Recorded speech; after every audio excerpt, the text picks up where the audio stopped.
Di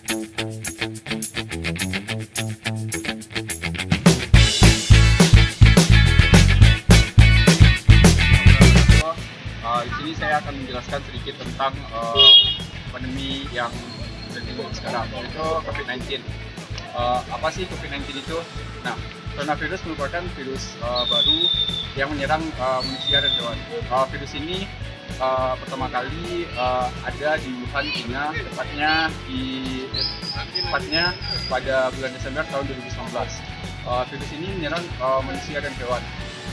Nah, virus ini menyerang sistem pernapasan. Seperti itu biasa, hingga paling berat itu ada MERS dan SARS.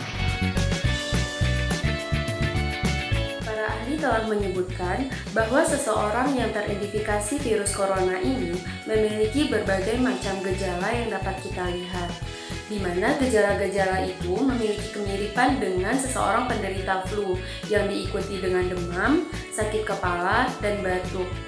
Nah, kali ini kita harus mengetahui nih, apa sih perbedaan dari seseorang penderita flu dan seseorang yang terjangkit virus corona atau gejala yang dapat dilihat dari si penderita virus corona ini sendiri.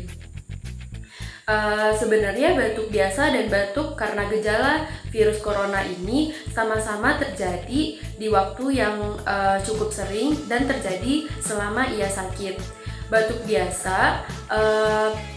biasa ini terjadi pada seseorang yang menderita influenza, di mana seringkali terjadi secara tiba-tiba dan akan sembuh dalam waktu yang relatif singkat, yaitu kurang dari 2 minggu, serta diikuti dengan pilek dan bersin.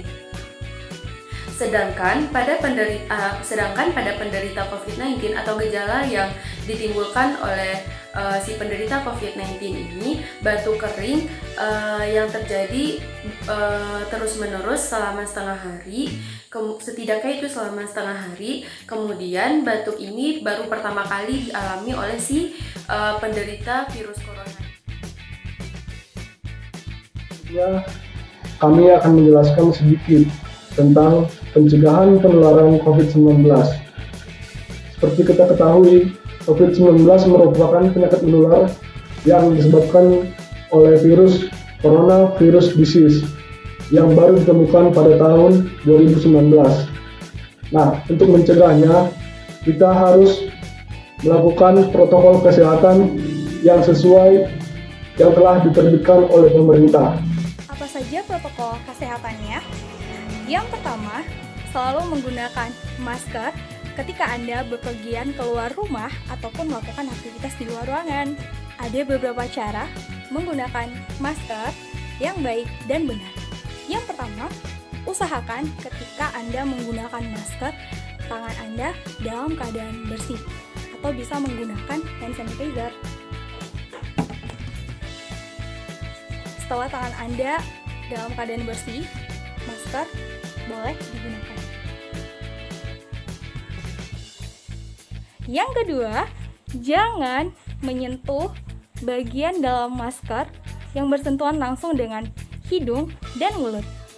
Yang ketiga, pastikan masker yang Anda gunakan menutupi hidung dan mulut Anda. Yang keempat, setelah Anda selesai menggunakan masker, lepaslah masker Anda. Masker yang tadi Anda gunakan, usahakan langsung dicuci dan tidak mencampurnya dengan pakaian lain pada saat mencucinya. Dengan menggunakan masker pada saat keluar rumah, penerapan physical distancing juga perlu diberlakukan pada saat pandemi virus corona atau COVID-19 ini. Dengan melakukan physical distancing, harapannya kita dapat memutus rantai penyebaran virus corona, sehingga virus corona yang ada di Indonesia ini dapat segera menghilang. Pencegahan COVID-19 bisa diatasi dengan cara mencuci tangan setiap hari.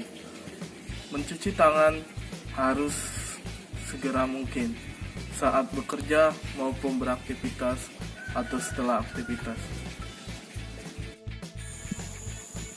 Langkah-langkah mencuci tangan yang benar.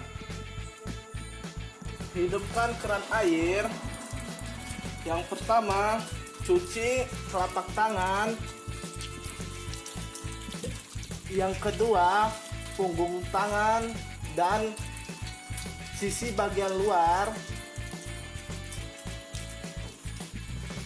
Yang ketiga, sisi bagian dalam. Yang keempat, kunci tangan secara bersama-sama. Yang kelima, gosok ibu jari secara bergantian. Yang keenam, rapatkan bagian tangan luar secara bergantian. Yang ketujuh, bilas dengan air secara memutar. Inilah langkah-langkah mencuci tangan yang benar. Semoga video tadi bermanfaat, sekaligus mengingatkan kembali kepada teman-teman cara mencuci tangan yang baik dan benar. Setelah berbulan-bulan menghadapi masa-masa lockdown, tibalah saatnya kebijakan pemerintah yaitu new normal. Dan new normal ini menyebabkan beberapa masalah di segala bidang. Salah satunya adalah sekolah. Masa pandemi COVID-19 sekarang memiliki dampak kehidupan bagi masyarakat, diantaranya di bidang pendidikan. Di bidang pendidikan, dampak yang terjadi di antara lain. Pertama, kegiatan belajar mengajar di sekolah dialihkan ke sistem daring, di mana siswa dilakukan di rumah masing-masing menggunakan aplikasi bantuan seperti Google School, Google Meet, dan lainnya. Sehingga kurang efektifnya kegiatan belajar siswa yang ada di rumah. Siapa sih yang nggak kenal dengan COVID-19 ini? Jadi COVID-19 ini sudah menjadi pandemi di semua negara, khususnya di Indonesia ini sendiri. Nah, kali ini saya akan membahas dampak-dampak yang terjadi di Indonesia ini dikarenakan oleh COVID-19. Yang pertama, dampak dari ekonomi. Nah, di dampak ekonomi ini sendiri, saya lihat di lingkungan sekitar, kayak seperti buruh-buruh yang ada di perusahaan-perusahaan, itu mendapatkan PHK dari atasan-atasannya, atau bisa dikatakan diistirahatkan di rumah. Nah, mulai dari dia sebagai karyawan di perusahaan A, kemudian berpindah menjadi pengusaha menjual masker, menjual hand sanitizer, menjual disinfektan. Nah, selanjutnya saya pernah baca di artikel CNN Indonesia, setelah terjadi PHK atau karyawan dirumahkan lebih dari 3 juta orang. Bisa dibayangkan 3 juta orang itu bagaimana untuk mencari uang atau simpanan untuk di rumah. Sedangkan mereka mempunyai keluarga kecil yang bisa untuk membayar sekolah anaknya, biaya rumah tangganya, dan lain sebagainya. COVID-19 memiliki berbagai macam dampak pada kita, salah satunya pada bidang sosial. Nah, pada saat COVID ini pemerintah melakukan lockdown dan kita kebanyakan melakukan interaksi sosial bersama kita melalui online. Dengan berbagai macam banyak aplikasi yang ada, yaitu antaranya ada Zoom, Google Meet, dan aplikasi sosial media yang lainnya, kita melakukan interaksi bersama melakukan dengan aplikasi tersebut. Nah, pada saat ini pemerintah telah menetapkan bahwa kita akan melakukan new normal. Nah, untuk melakukan new normal ini banyak sekali perubahan yang dilakukan pada kehidupan sosial kita. Hai guys, berikut adalah wawancara dengan Di dan If. Saya Alfi Faiz Hasan, saya lagi bersama Bi dan If. Saya ingin bertanya Bu, soal yang lagi marak di Indonesia ini seperti COVID ini. Emang seberapa bahayanya gitu Bu, COVID ini sampai ada ya orang yang meninggal gitu? Tergantung daya tahan tubuh seseorang. Apalagi kalau orangnya yang menderita penyakit lebih cepat rentan untuk bisa menimbulkan kematian. Kalau daya tahan tubuh seseorang kuat, mungkin bisa aja istilahnya batuk, demam, influenza, tidak menimbulkan yang beratnya.